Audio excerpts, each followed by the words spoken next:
Amigo ouvinte, quero ler um texto da Bíblia que eu pregava muito quando adolescente, Tiago 4 e verso 14. Digo-vos que não sabeis o que se sucederá amanhã, porque que é a vossa vida? É um vapor que aparece por um pouco e logo desvanece. Bem, amigo, a vida do homem é descrita como uma sombra em João 8, verso 9. É como um conto ligeiro, Salmo 90, verso 9. A vida humana é temporária, Jó 14, 2. É relva que cresce de madrugada viceja e floresce, à tarde murcha e seca. Salmo de número 95 a 6. A vida aqui é correr atrás do vento, é breve como um sono, vapor que logo desvanece, como já citamos. A vida é como fagulhas que voam para cima. Jó 5, verso 7. A vida humana é limitada, é mortal.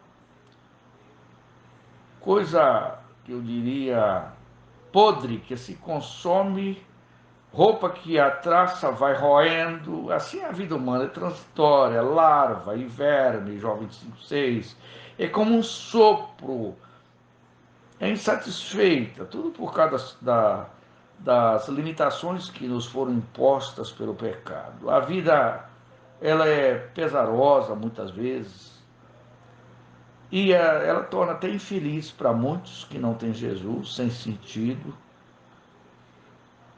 O Deus da era de Aquário, que é a nova era, é um Deus que não vale um botão de camisa.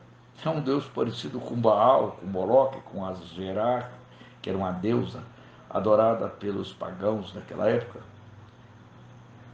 Seria melhor trocar o Deus da era de Aquário pelo Deus revelado na Bíblia, esse que é o Criador do homem. A Bíblia responde que o poder pertence a Deus, Salmo 62, 11. Na mão do Senhor há poder e força, 1 Crônicas 29, 12. Que ele é poderoso, Apocalipse 1, 8, Jó 37, 23.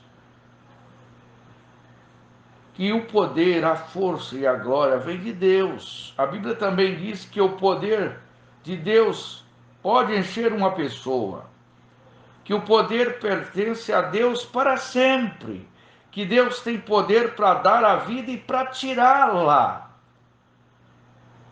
que a fé no poder de Deus produz milagres, que o poder de Deus é excelente, o poder de Deus reveste o espírito do homem, o poder de Deus derrota o inimigo, que pelo seu poder Deus fez o céu e a terra, Jeremias 10, 12, que ele tem poder para perdoar pecados, que o poder de Deus aperfeiçoa inclusive na fraqueza, e que Deus nos deu poder para esmagar todo o mal. A era de Aquário ensina a crença no Sansara, que consiste no círculo de nascimento, sofrimento, morte e renascimento sucessivos, que eles chamam de reencarnações, com o fim de desenvolver a compreensão plena do eu e do mundo, denominada de iluminação, de atingir nirvana, ou cegueira, diria o irmão José Bocha Pinto, se ele fosse vivo hoje em 2023, com tanta inversão de valores no universo. Segundo a Bíblia, o tempo da vida é terrena. E o tempo da vida terrenal, aliás, é suficiente para que nos responsabilizemos por nossas ações. Porque o ladrão da cruz não precisou de reencarnar para evoluir e ser salvo, não. Apenas quando ele disse para Jesus, lembra-te de mim quando entrares no teu reino, sabe qual foi a resposta? Hoje estarás comigo no paraíso. Pense bem, você espírita, pense bem, você livre pensador. Se houvesse reencarnação, para que existiria a necessidade do perdão? Se o indivíduo ia ter que passar pelo processo da reencarnação. Você sabia que o perdão tira a condenação do pecado? Remove a culpa. Por que deveríamos pagar com o sofrimento aquilo que já foi perdoado? Só na cabeça de quem não conhece a Bíblia. Que nós temos que fazer por merecer a salvação, pagar pelo nosso pecado, sendo que Cristo já pagou a nossa dívida. O nosso escrito de dívida foi já com ele cravado na cruz. Eu quero deixar claro nessa noite que o homem está ordenado a morrer apenas uma vez, vindo depois disso o juízo. E só há dois lugares após a morte: o lugar chamado céu e um lugar chamado inferno, que é um estado ou condição onde jazem os mortos sem Cristo. Quem partiu não retorna à vida mais. Qual o sentido da reencarnação? Que o eu responsável pelas ações da vida anterior foi apagado com a morte. Como o karma pode ser verdade se a pessoa não se lembra dos erros de suposta vida passada? Ô cegueira! Isso comprova a impossibilidade do próprio Sansara de ser um meio de pagar pelos erros. Jesus já pagou pelo teu erro, amigo ouvinte. Jesus pagou tudo. Você não tem que pagar nada mais não. Está tudo quitado. Você não precisa dever uma prata para Deus, porque não fomos comprados nem por ouro nem por prata, mas pelo precioso sangue de Cristo, como de um cordeiro imaculado e incontaminado. Segundo a Bíblia, Jesus é o único que pode nos libertar do pecado. O único. Acaso a dor que sentimos, as doenças, os atropelamentos, o câncer, a AIDS, são pura ilusão? Não, seria um absurdo sustentar tal crença budista e pagar por uma coisa sem ao menos saber do que se trata, ou apenas por uma projeção da realidade. Seria um absurdo. A Bíblia fala apenas em ressurreição. Jesus ressurgiu em corpo glorificado. Há um ensino errôneo que na reencarnação a pessoa perde a identidade da vida anterior. É cada ensino que não tem o mínimo fundamento bíblico. E como se a vida passada simplesmente se desintegrasse no tempo pela necessidade de assumir novas personalidades. Que absurdo. A pessoa é engolida pelo cosmo e acaba virando nirvana. Nada, quer dizer, nirvana. Isso não faz nenhum sentido. Amigo ouvinte, quero lhe alertar sobre a brevidade da vida. A vida, como diz o himnógrafo, é nuvem que se esvai, é transitório o seu fulgor, é folha que no outono cai, do seu prazer se encontra dor, eternidade para mim, eternidade para ti.